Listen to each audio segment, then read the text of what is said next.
नमस्कार। आज आपण को नहीं जीवु ओडिशार मध्य भागरे अवस्थित एक पुरातन और ऐतिह्य समृद्ध जिला ढेंकानाल को। यह प्राचीन गड़जात राज्य तथा राज्यर एक पुरातन जिला।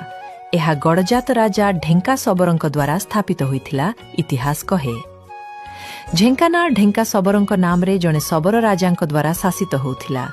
गजपति प्रतापरुद्र देवंक सेनापति हरिसिंह विद्याधरंक ठारू झेंका परास्त हेबा परे ढेंकानाल गड़जात गजपतिंक अधीन को आसीथिला। ढेंकानाल निज इतिहास रे अनेक घटना देखिछि। मराठांक सह युद्ध, प्रजामंडल आंदोलन, जतननगर दुख सबुकिछि एही माटी रे लेखा अछि। एही माटी देइछि देशर सर्वकनिष्ठ शहीद बाजी राउत। भुवन ब्लॉकर नीलकंठपुर ग्राम रे जन्म नेइथिबा बाजी राउत प्रजामंडल आंदोलनर सबुठु निर्भीक योद्धा थिले। प्राकृतिक सौंदर्य रे मध्य अत्यंत धनी।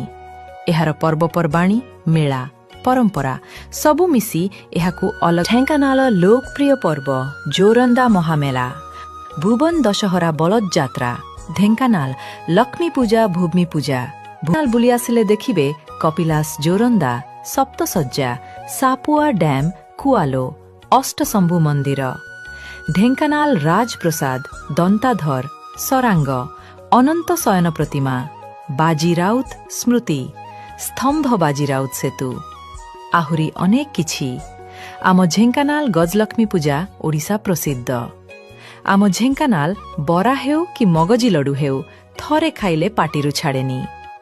ढेंकानाल एक एमिति जिल्ला जेउठारे पुरातन इतिहास और प्राकृतिक सौंदर्य हाथ धरी चले। थरे आसिले मन आउ थरे फेरी आसिबाकु चाहिबो। आसंतु ना थरे ढेंकानाल।